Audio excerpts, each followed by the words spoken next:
back to the channel. I'm Jay Hart. This is part 5 of my Roadster build. If you're just joining us, we're building a 1932 Ford Roadster, and we're doing it in the style or in the spirit of a car that could have been built, that might have been built in the late 40s, early 50s, maybe inspired by the open-wheeled Roadsters at the Indianapolis Motor Speedway, something like that. We've done a lot of work to all the original parts on the car. We've modified just about everything, or we're gonna modify just about everything.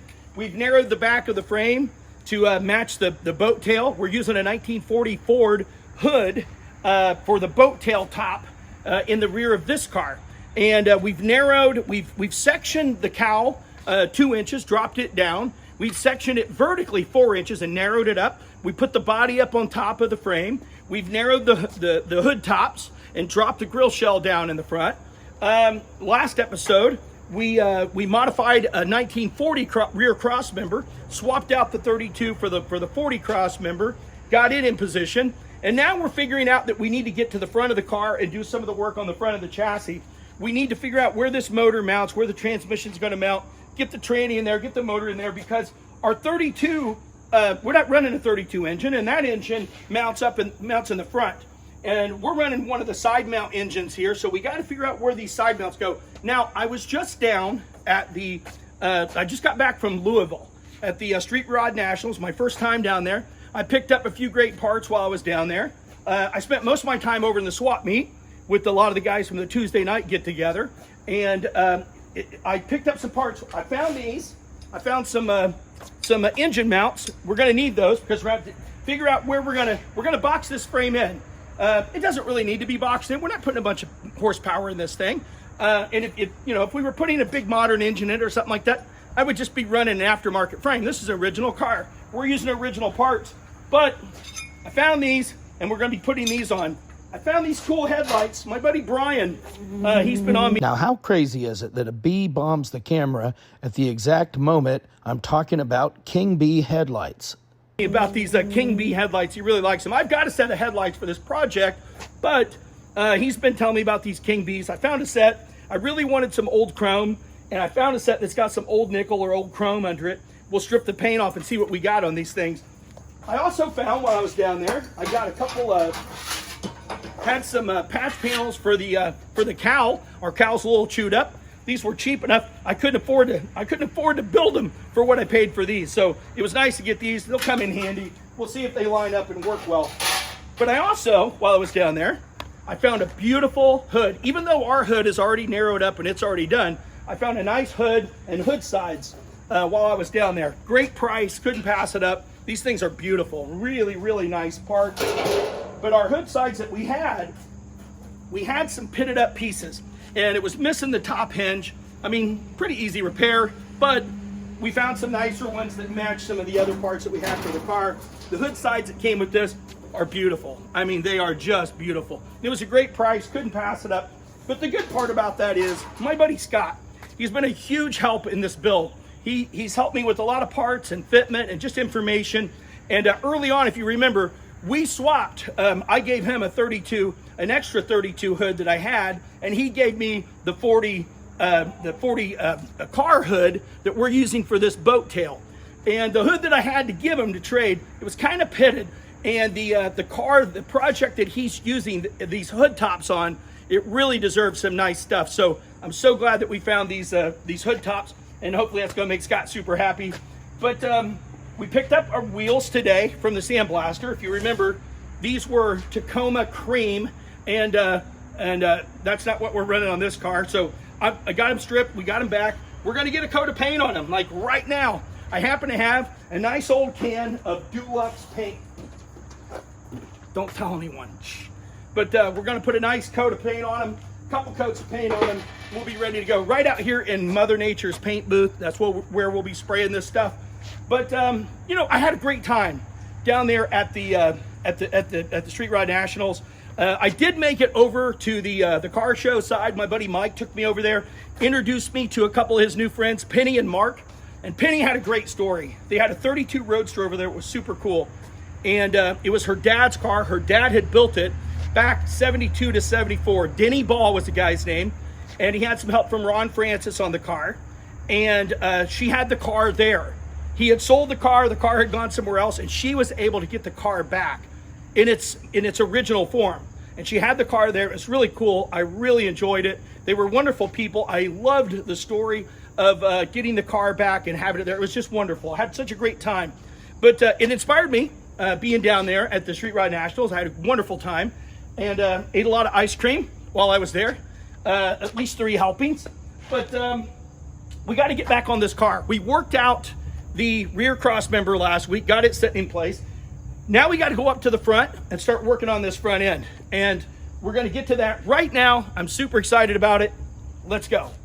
So we're going to mix up some old Dulux paint for these 17-inch wheels. If you're not familiar with Dulux, this was formulated as an alkyd enamel back in like the late 20s, early 30s. Everyone used it, all the manufacturers, Ford, Harley, you name it. It's a great paint. I have a little stash of it. Don't tell anyone. But we're going to use it on these wheels. It's a great paint. It was used for many, many years. It was formulated by a guy, a chemist's name was like Morgan or something like that. He worked for a company that partnered with DuPont. That's where the name comes from. Dulux, DuPont, luxury. And it was a great, terrific invention at that time. And everybody used it. It was a great paint. And if you have it, use it. It's a great paint. If you don't know anything about me, I specialize in original finishes for 1936 to 1948 Harley. And through my experiences with these motorcycles, I've ran into a lot of automotive historians all over the world, and people certainly most manufacturers were using this for many, many years. So if you got a can of this around in Grandpa's garage or something, get it. It has a great shelf life. It still works. Use it. So let me tell you about this paint system that I'm using here. I really think it'll help. I'm not really into giving free commercials, but nobody pays me for this. I'm not sponsored by 3M. Nobody sponsors this channel. But this is a system I really think it'll help a lot of at-home builders if you don't know about it. It's called AccuSpray, and it's a disposable paint system, and it works very well. I saw my old buddy Chip Foose using it on a really fancy car to do some custom work, and I thought, if Foose is using it, I can try it. So I tried it and I love it, and it's the only thing I use now, whether I'm in the booth or I'm out here spraying in Mother Nature's paint booth. And we're just doing some old Ford wheels, so it doesn't matter. I don't need a $1,000 spray gun to paint these old Ford wheels. They didn't have that in 1932, 1949, and we certainly don't need it now. But this system is really cool. You got this cup, and then you have a sleeve that goes in it. You slide your sleeve down in it, you put your paint in here, then your cap is already screened. So that's what screens your paint. You slide that down over there, half a turn, and then your tips on these things, they're another half turn system. They go down on here, lock in place. Then you put your gun on, and it snaps right to your gun, and that's it. You're ready to spray. You spray what you're going to spray, and these tips work great. I mean, I'm telling you, I know people who have painted $1 million cars with this system. There's so many great additives to this system, every kind of size tip you want. When you're done, you pull this thing apart, you pull your cup off the bottom, you throw this whole thing away. It goes right in the trash. You don't clean anything. You clean the tip of your gun. That's it. That's all you're cleaning is the needle. That's it. And you're ready to move on. It's a great system for me. It's worked very well for me. Again, I'm not sponsored by anybody. I'm just telling you this because this is really great for at-home builders, and you can get a really great finish with it.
And here's our cleanup.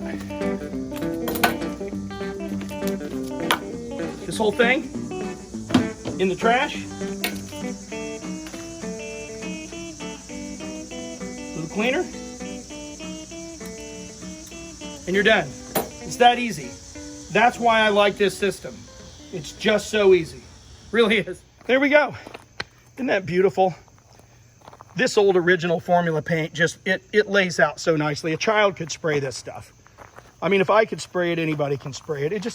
It's so nice. It's so nice. It works so well. I wish we could bring it back, you know.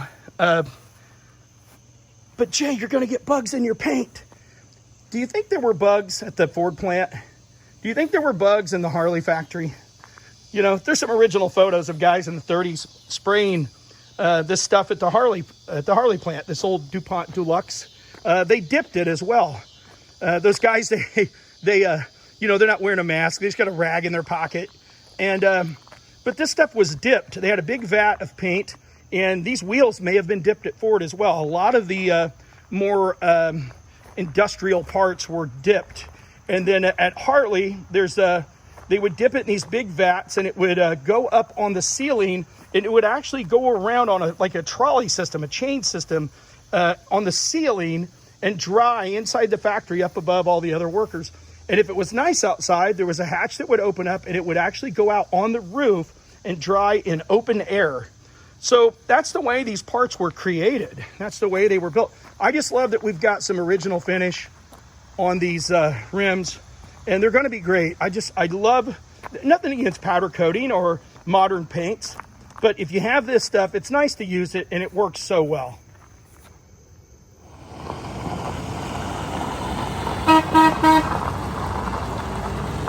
Well, it's nice of my buddy Ron to stop by on his way home from Nationals. Isn't that a beautiful truck? He let me drive that truck, and I didn't even film it for you guys. That was really stupid. But Ron he's a good idea friend, and it's always a good idea to have a lot of good idea friends around. I've been lucky enough to have a lot of them in my life, but you know the kind of guy I'm talking about. You know, you're trying to figure out a solution to a problem, you got a lot of guys sitting around trying to figure it out, and then there's the one guy that pops in and he just states the obvious solution to the problem, but it's only obvious to him at that moment. And he's one of those guys, just a great guy. He's a great motivator, the kind of guy that's like first to jump in and try to solve a problem on somebody else's project. I'm lucky to have him in my life as a friend. Thank you, Ron. But we've got a problem right now. We need to get this drive shaft out of the way so we can mount this transmission up. Stopped by my buddy Scott's, got a part that I needed to do that. This is going to mount against the K member. That's going to tell us where the tranny goes.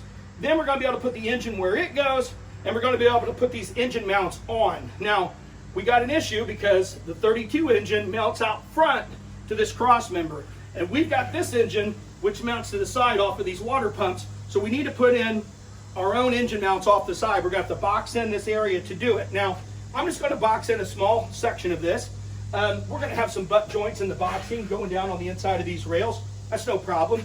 You know, we're going to be reasonable about that, but it's not necessary to put one continuous strip down this. We're not putting 1,000 horsepower Hemi in this thing. But you've seen the aftermarket boxing kits that have the lightning holes all down it.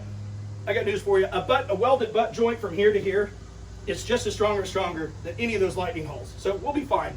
And we're trying to be honest about this, but we're trying to have fun. So, you know, we'll take it a little lightly here. Not a problem. But there's some question as to how we want the intake deck. Do we want it at 3 degrees, 3 degrees, 0 degrees, wherever? Well, I'll tell you this. We're going to level it out with the frame. There's a little bit of adjustment that can be done later with that, but we're going to level it out with the frame. And it's just not all that important. We can tune that a little bit later. If your flathead engine is not running properly, I would say it's probably not because of unless it's way off, it's probably not from the angle of your intake. It's far more likely, you know, an issue with maybe a poorly built engine, or some other issue internally in the engine. But that's the way we're going to do it, so let's get going.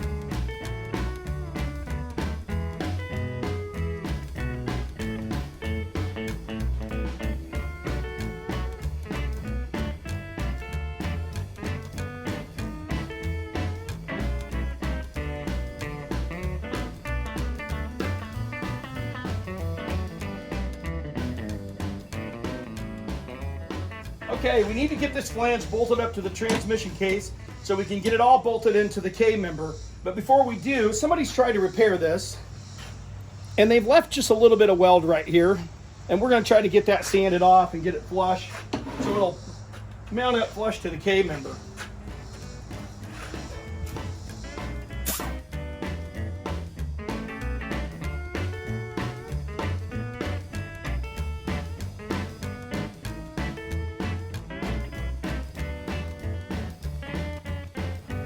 Now this case here, this is a case that I bought this case. It had a really nice case. I had another transmission, a truck tranny, and the case had been repaired, but it had really nice gears in it. So we're going to take those gears out eventually and put them into this case and run this case instead.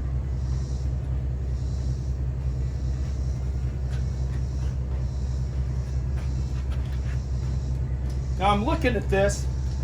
You can tell by the rubber which way the weight's set. So you can see that the thinner part of the rubber, the bottom, set down on the frame because that's where the pressure was. And the top is a little more wide. So I'm going to put it right back on that way.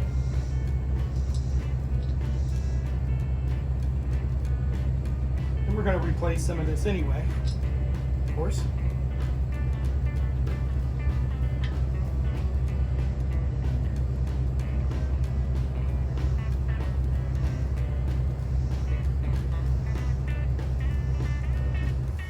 Doubt we're going to be able to get a sock thrown right over it. Yeah, it went in. There we go. We'll just put a few of them in.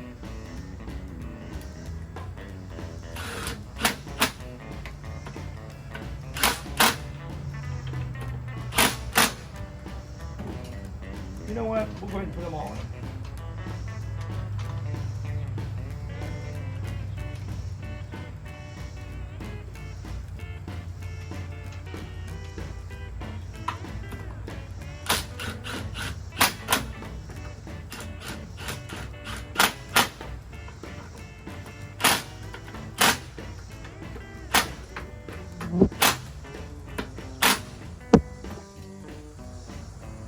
Good.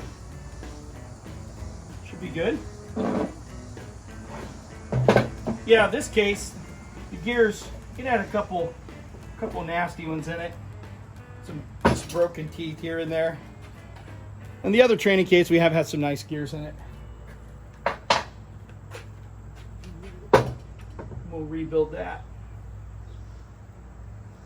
Okay, here we go. Ready to go in.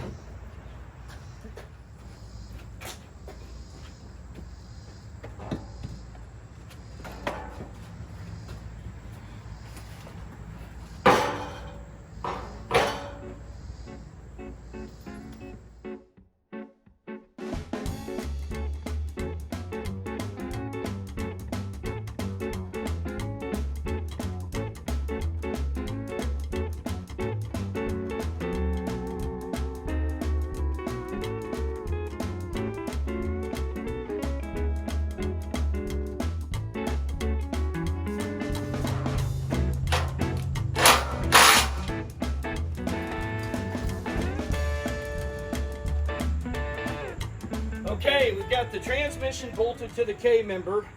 I want to get this frame turned around so I can work on it from this direction. It's supposed to rain later today, and it's easier for me to push this under diagonally if I have it turned around. So let's do that.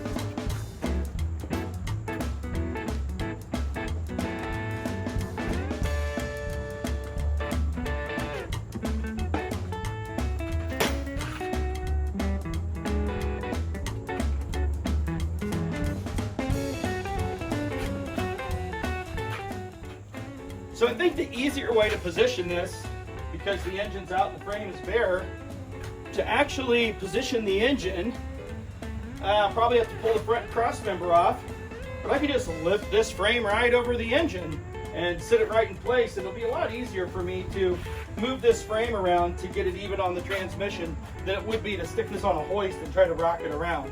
So I think that's what we're gonna do. Let's get that front cross member out.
Okay, we've got this front cross member pushed forward now.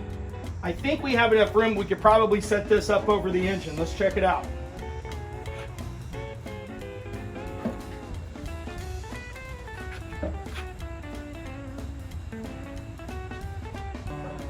We're going to need to reposition the engine a little bit. The angle, it's the angle of the dangle.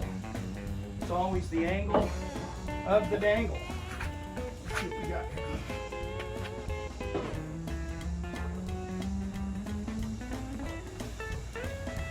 We're close. Are we in? Are we sitting on? We're really, really close. Get it. There we go.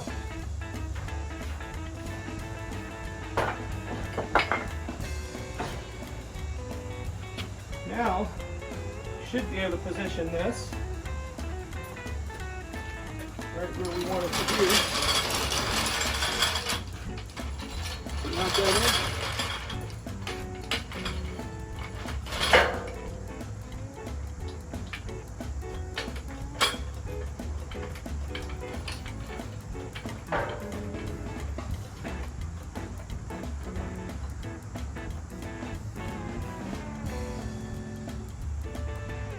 We're close.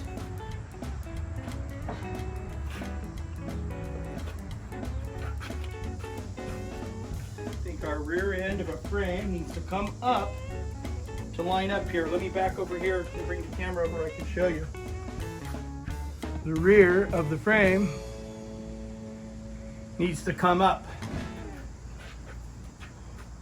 which is no problem. We can do that.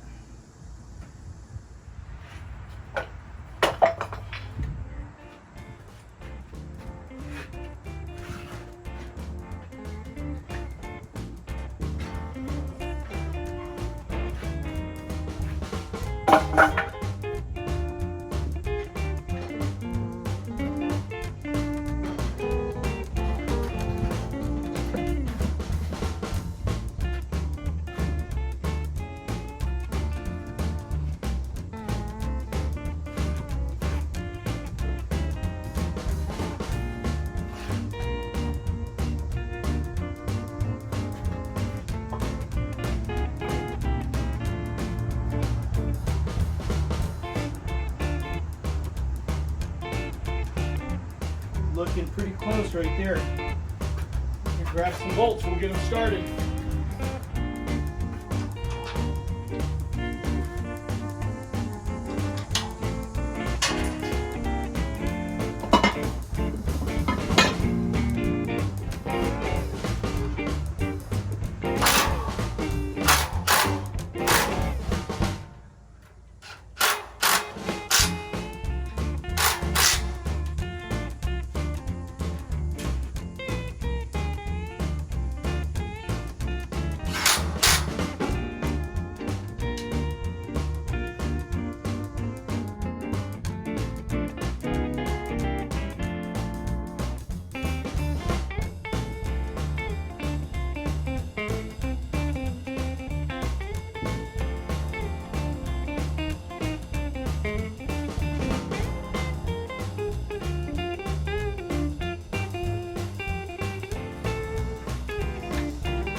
Okay, we've got this bolted in.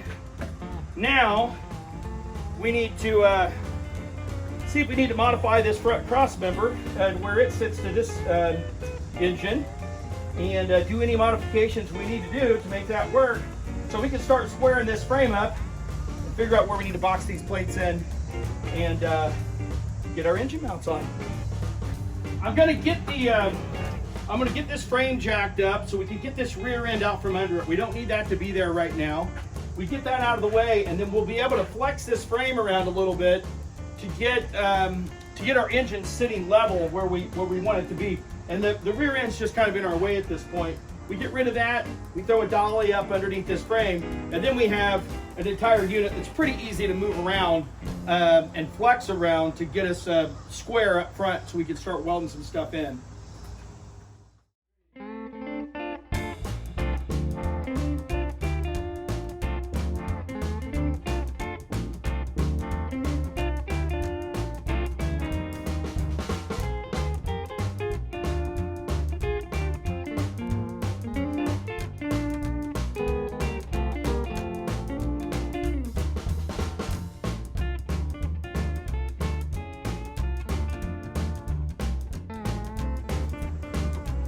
Okay, so now we're free floating here. We're able to move this thing around.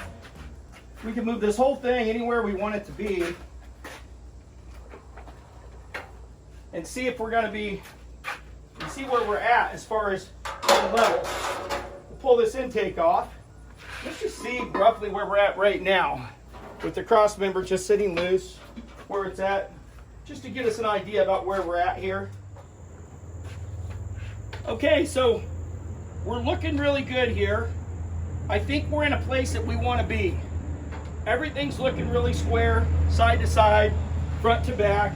You know, everything is just really where we want to be. Now, there were a lot of indicators that just show where this thing goes, because we know this length is right because the K-member's in position. I went ahead and put a few bolts in the cross member on each side, the front cross member, to see the position of my pulley and see where it's lined up here. Because I have an original 32 down the road I can go have a look at and see what that position is and get this measurement to make sure that I got it. Now, I was lucky enough that my friend Brandon, who I bought this project from a while back, he was nice enough to loan me these books, the 32 Ford book. He called it the 32 Ford Bible, I believe, by David Rehor. David Rehor? I don't know how you pronounce his name, maybe you do. But there's 2 volumes to this book, and there's tons of information for a 32 in here. It's unbelievable. It's so nice of him to lend me these books, and I need to make sure I get them back to him in great condition. But there's some great photographs in here, and I can kind of see the pulley, and it shows me that I know I'm in the right position here. It's probably hard for you to see, but in this book, you can kind of see the pulley and the position to the front cross member, and I know we're pretty close the way this pulley's dipping down under that front cross member.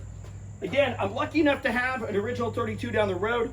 I'm going to go check that out before we start welding anything up. We can build our plates for the back of the frame here and get that ready to weld up, and then we'll know what we're doing here in the rear end. Remember, we left this kind of loose. It's in place. We haven't welded anything in.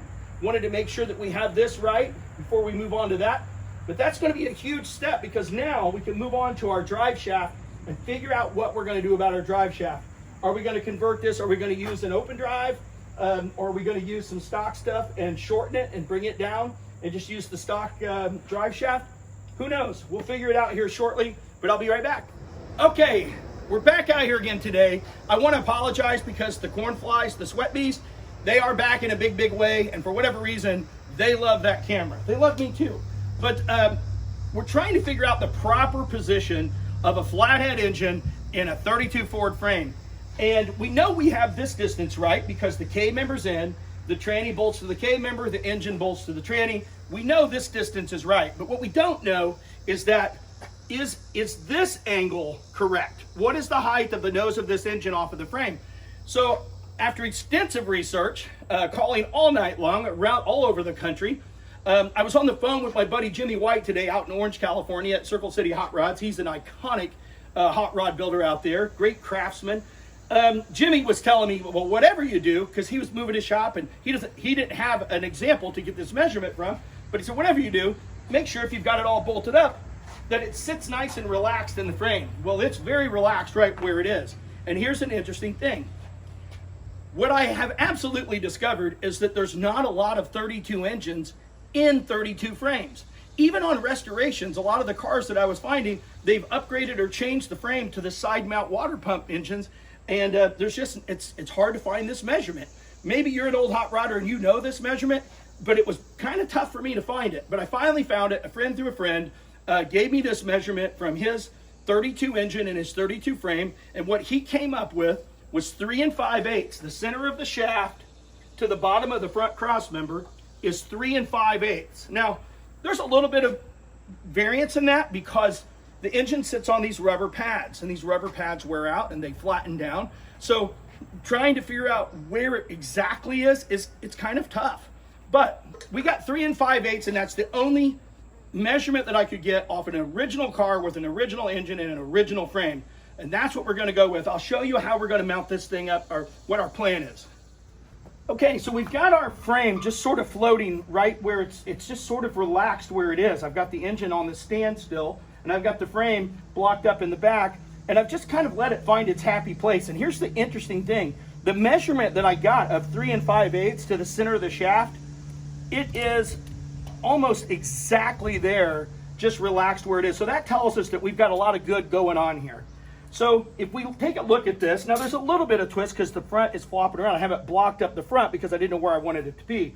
But just looking at it relaxed, it looks like these engine mounts are nearly going to be level, the bottom of this level with the top of the frame. Now, we can't take our engine mount here and just box in this part of the frame, take our engine mount and put it right here at the top, right? Can't put it there because we've got these rubber pads that the engine sits on.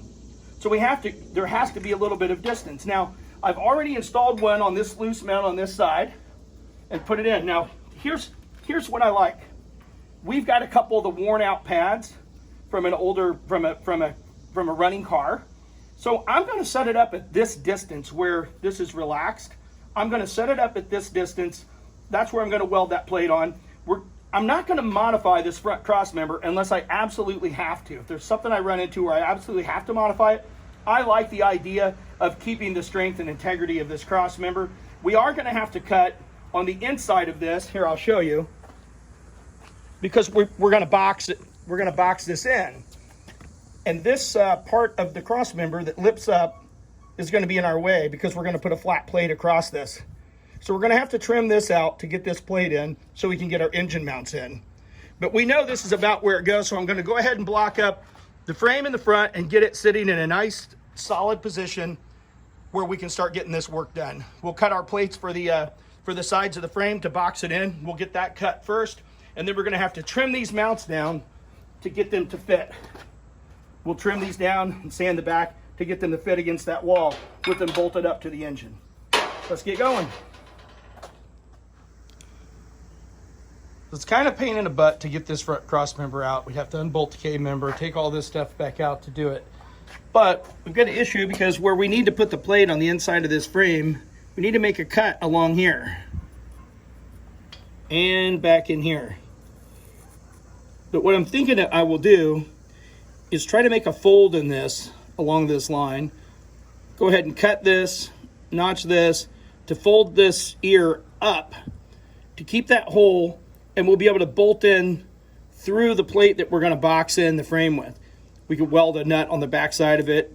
That way we can maintain this flange, keep some of the integrity of the mounting that's here.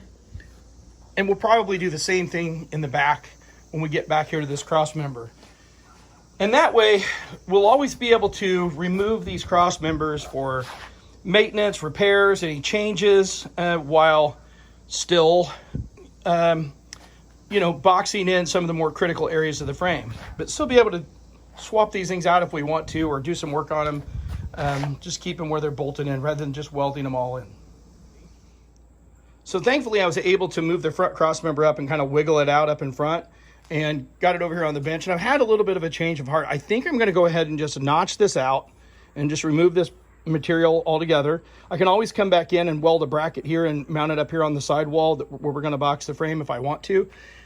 I don't really have a reason to remove this material, not just yet, and I'm going to leave it there for now. I can always do that because we're going to stick with the plan of being able to bolt and unbolt the cross members in the front and the rear and even the K member. But I'm going to go ahead and leave this material here for now. You know, the engine used to mount here. It used to rest here. There was a lot of pressure. And so having this mount out here on the wing was probably important. But now it's not. And I know that some guys just cut all of this off. I'm not going to do that. Not just yet. Maybe I'll do that later. But for now, I'm just going to leave that material there. We can make that decision at a later time.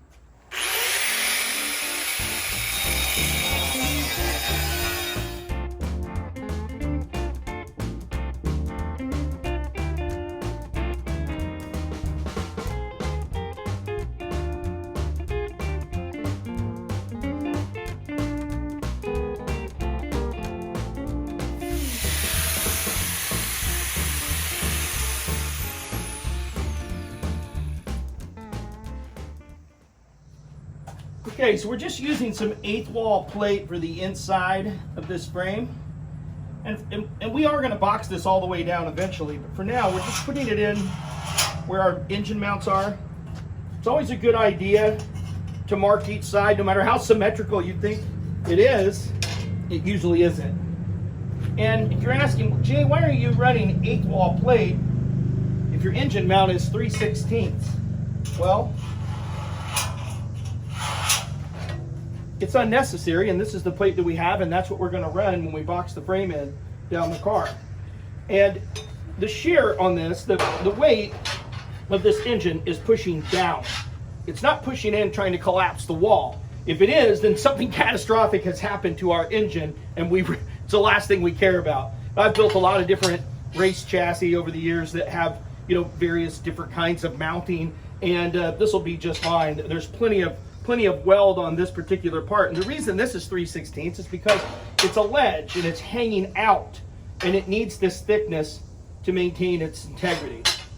We got plenty of weld around this that'll hold that with this pressure.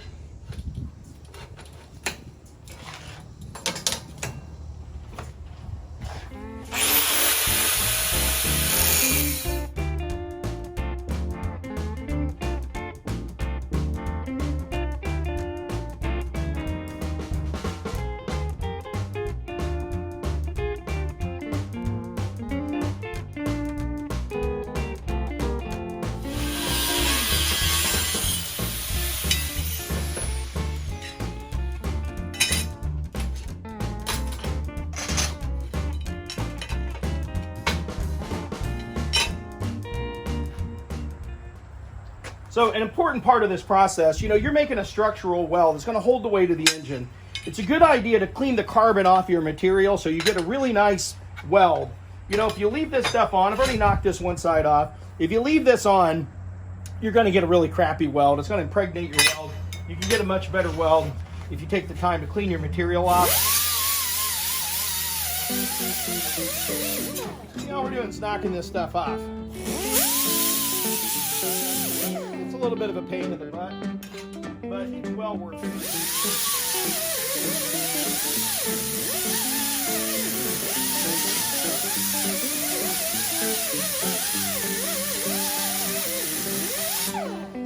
I see guys that'll weld this stuff up and they'll never knock this thing off, and you know, I guess if you're building a bathroom trash can or something like that, it doesn't matter. But if you're going to sit an engine on top of it, it's probably a good idea to have a decent weld, you know? You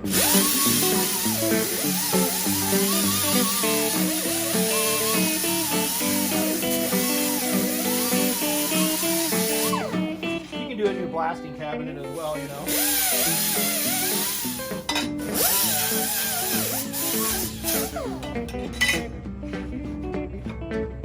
Same with these. Once we get these sanded in place and where they go, we'll clean up the edges of them before we put the weld on. Okay, we've got this piece ready here, and it fits really nicely in here, but I really don't like the way this looks here on the end. I'm going to go ahead and notch here at the bottom so this piece will slide forward and fit up nicely against the cross member, just in case that's how we're going to finish all this out. So I'll go ahead and notch that, move it forward. We've got enough on the width here. It's not going to change much moving it forward 1/4 inch. It fits nice. Okay, I've sanded on this a little bit, changing the angles. And that's looking really good right there. We could probably get a little bit better fit on that. Tiny bit more.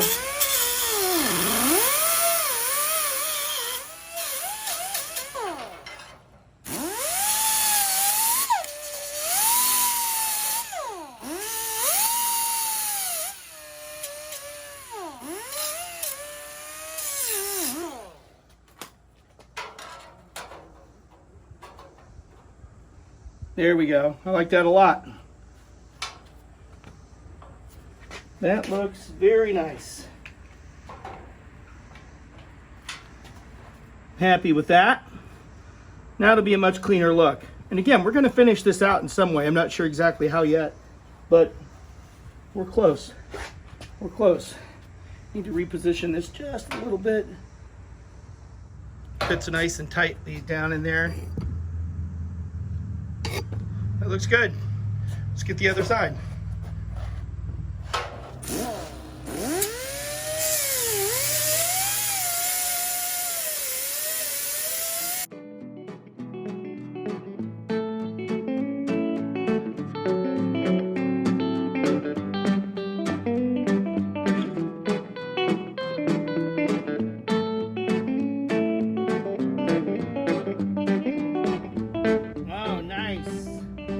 Perfect. Perfect. Let's get this guy clamped in.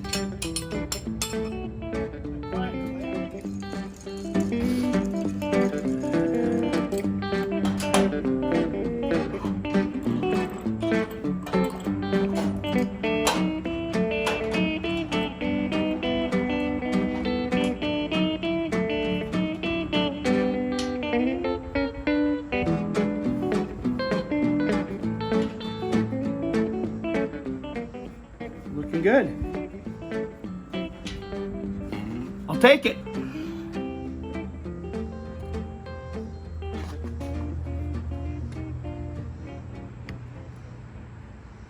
Okay, we've got these pieces fitted in. They look really nice. We're going to go ahead and tack these into place, get the clamps out of the way so we can fit up our engine mounts. We're going to have to do a little cutting on those, a little sanding to get those in position and get this engine centered up.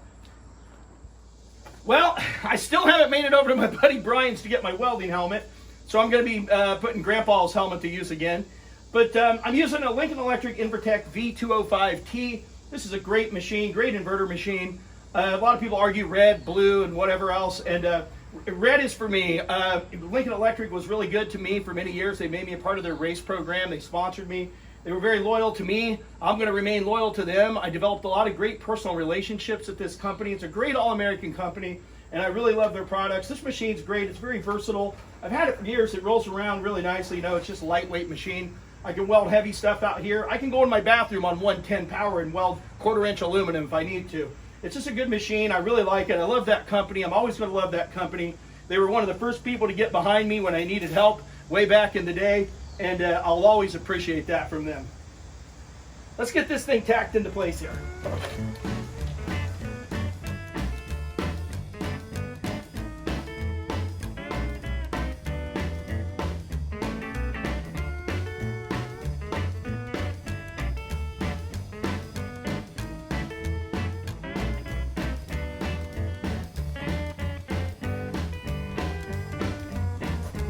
Okay, we got one side on.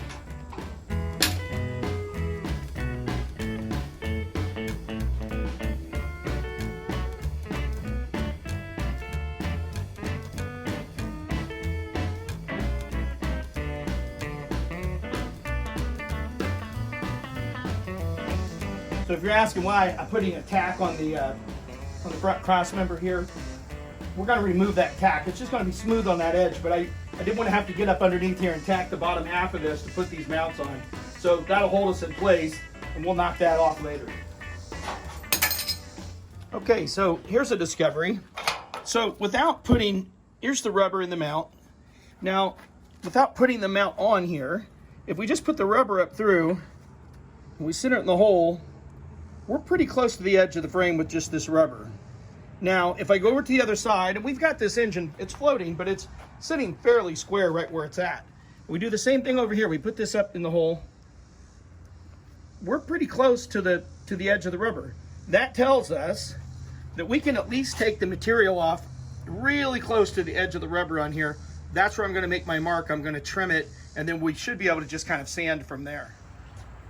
All right, we got the old caliper scribes out. That's what I call them, the caliper scribes. Let's go ahead and make a mark around this. That'll show us roughly where we're going to be cutting these. And we'll do the same to each. I'm sure these parts are very symmetrical. Let's have a look. Line these holes up and see. Yep, dead on. Nice parts. These came from Brookville, by the way. They were at Nationals. They were set up, and I saw them sitting there, and I thought, oh, that's cheaper than me making them. So this kind of shows us roughly where we're at, where we want to sort of take stuff off. Like I said, we're not going to go all the way to it. We're going to get real close to it, though, because that looks like that's about where it is. So we come in here, set our scribe at the we'll go to the outside of this thing. Outside of the marker gives us a little gap. Scribe across her, scribe down there, scribe down here. Always keep a crummy set of calipers around. It's so handy for doing this kind of work. It's excellent. Don't use anybody's good calipers for this.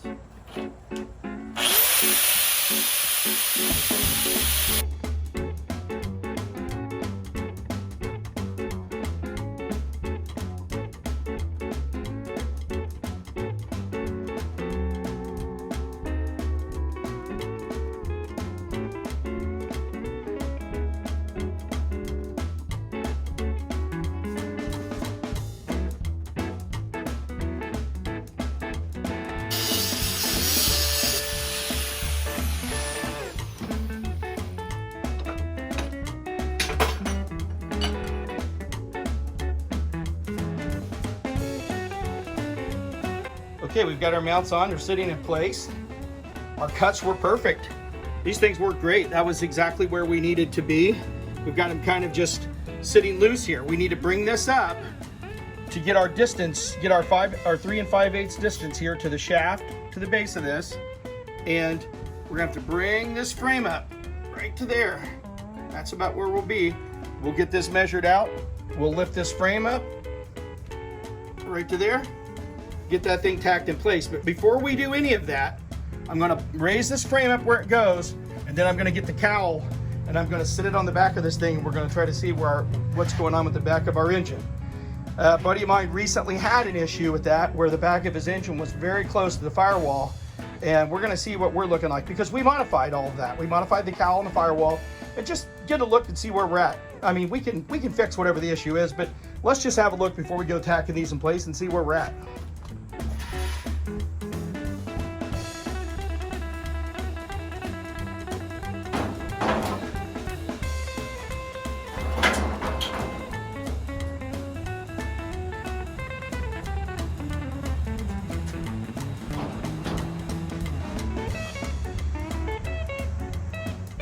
Okay, we're looking good.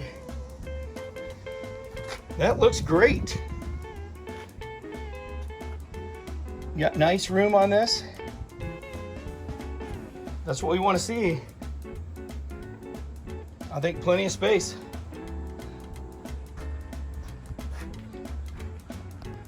They're landing right about where I knew we'd want them to be. Oh, this side's a little loose. I gotta fix that.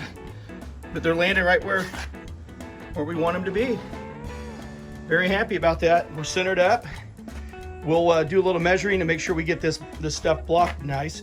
You know, I just kind of got it sitting there to see at the right height, that 3 5/8 from the shaft to the base of the front cross member there. That's where it needs to be. That shows us we've got a good gap with our firewall. It's sitting about where it needs to be. So I'm very happy, very, very happy.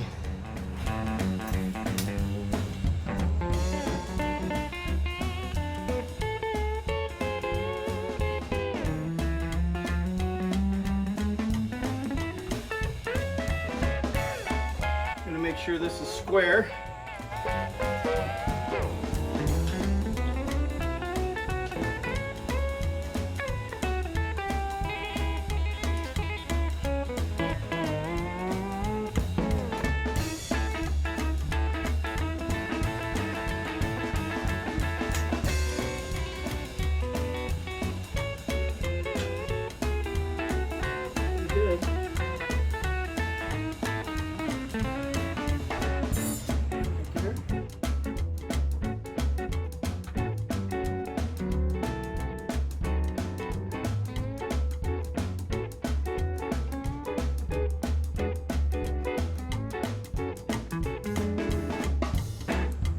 Go. That's what we needed there. Let's move over to the other side. Okay, this side needs to adjust a little bit.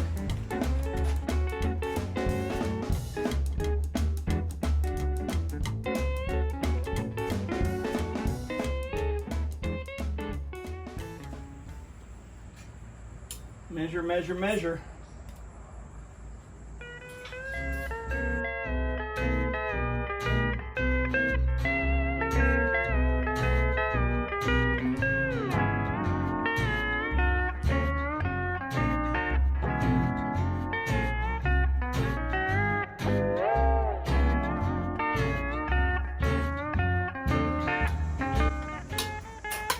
Left-handed welding.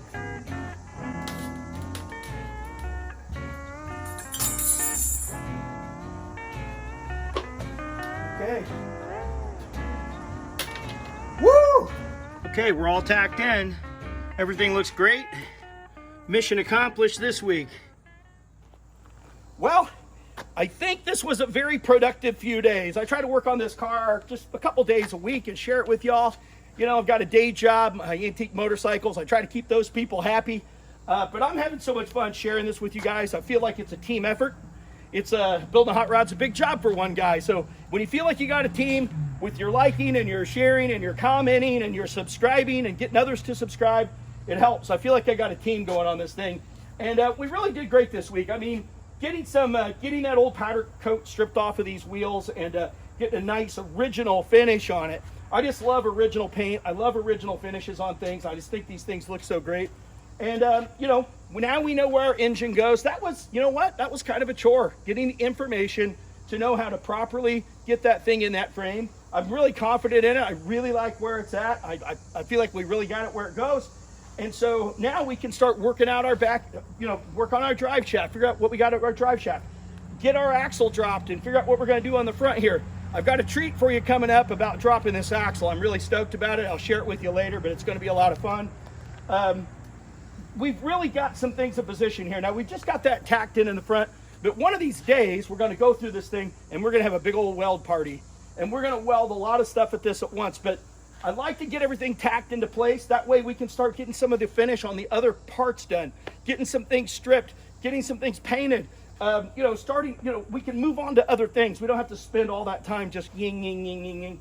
We get everything tacked up, get it where it needs to be. Plus, if we do need to make any changes, we can always break it loose and move it around. So I'm very confident in how this thing is moving right now. I'm very, very happy with it. On the next episode, we'll probably be moving to the front end, stay on the chassis, try to get all the bottom of this car worked out. Then we'll get up on that body, which is my favorite part. I'll be super excited about that. We've already done a lot of work on this body, and I just appreciate y'all following along. I appreciate you so much. But it's Tuesday night, and you know that is a hot rod night over at my buddy Denny's. It's my turn to cook, and I'm going to make some chili dogs for the guys, and some of the other fellas are bringing some sides. Denny's got some kind of killer relish, and I'm going to head on over there, and I'll share it with y'all here in just a moment. Thanks again.